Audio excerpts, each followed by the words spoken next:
Today on Strawberry Ink, we are exploring two different tragedies that shocked the entertainment world and made headlines. Two men from completely different worlds of music, both loved by millions, both taken far too soon.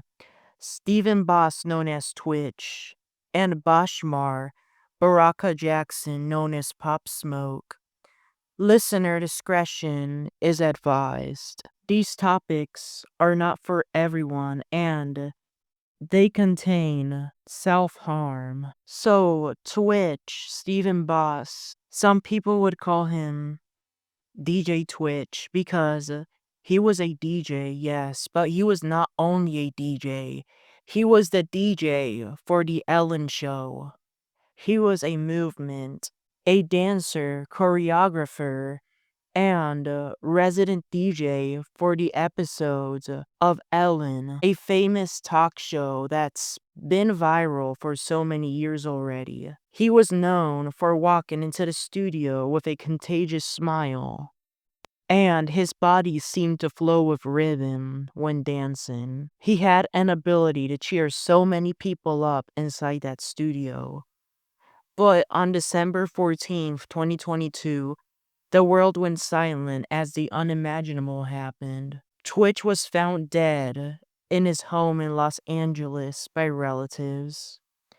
The Los Angeles County Coroner's Office confirmed a unusual cause of death through an autopsy they conducted, closing a chapter that no one wanted to read. Twitch had committed suicide. He had shot himself and died of the bullet injury, losing blood. His death reignited a painful national conversation, one about mental health, hidden battles, and the people who lose because they never get the help they deserve. The studio's administration claimed that nobody there had any idea that Twitch was depressed and contemplating suicide. 2 years before Twitch's passing, another tragedy struck the world of music. Different genre, same heartbreak.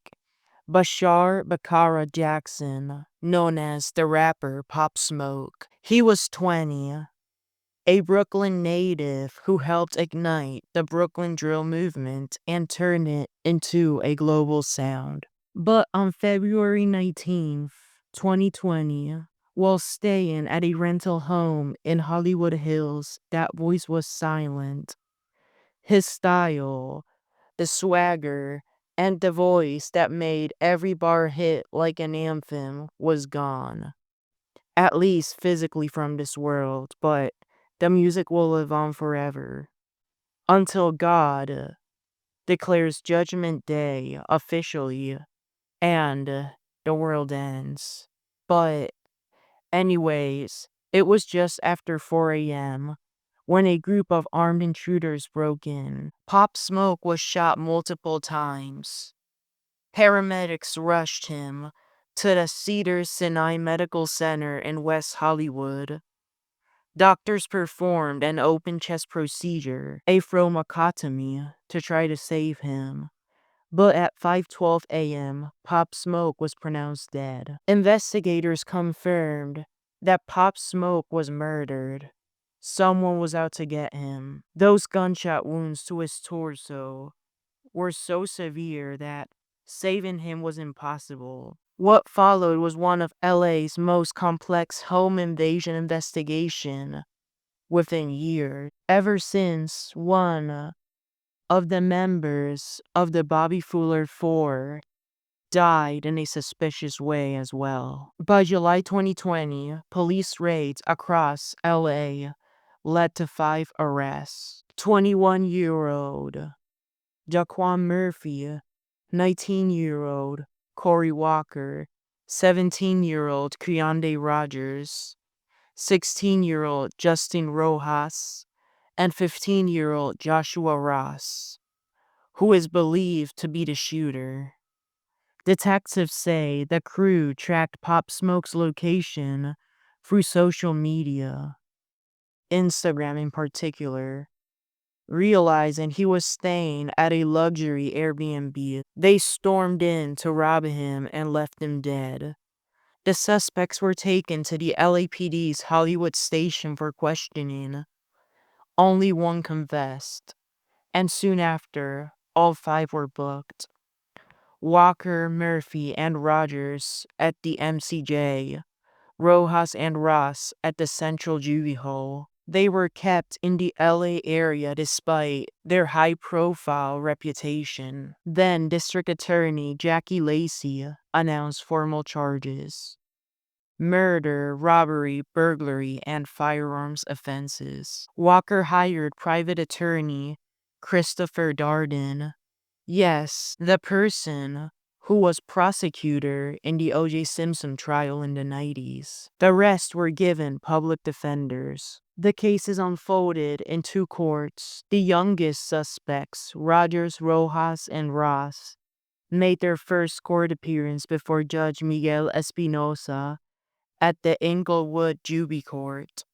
He ordered them to remain in custody. Cory Walker appeared before another judge, also named Miguel Espinosa, but it was a different person. It's a coincidence.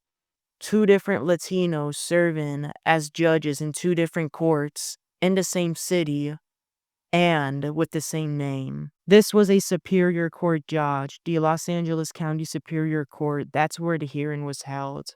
This judge ordered Cory to as well remain in custody to await trial. All suspects pleaded not guilty to the charges, but over time, plea deals would follow. In April 2023, the three youngest suspects pleaded guilty to voluntary manslaughter and home invasion. A month later, Judge Christopher Smith sentenced them. For Rogers, 4 years and 2 months in juvie prison. For Rojas and Ross, they were sentenced to complete a special diversion program at the Barry Nidorf Juvenile Hall, where they'll remain until they are 25 years old. Rogers was released in September 2023. Then came the final plea.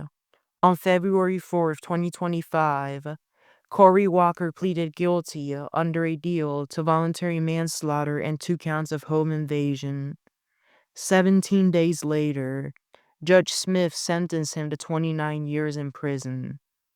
Walker briefly stayed at the Twin Towers Correctional Institution before being transferred to his permanent location, the Solano State Prison in Vacaville, California. Pop Smoke's funeral was held at the Frank Bell Funeral Home in Brooklyn, New York. He was laid to rest at the Greenwood Cemetery on March 5, 2020. A private ceremony surrounded by family, friends, and a city that mourned one of the brightest stars. He was supposed to be buried at Cypress Hill Cemetery, but plans changed.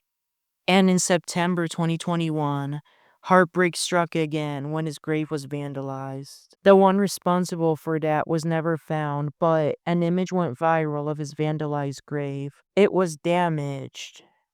The material struck, and there was a wet puddle. Witnesses described that this part of the cemetery smelled like urine. Therefore, that means that someone went over there to Pop Smoke's grave and took a piss on it. Therefore, here we have 2 men dead, different worlds, different sounds.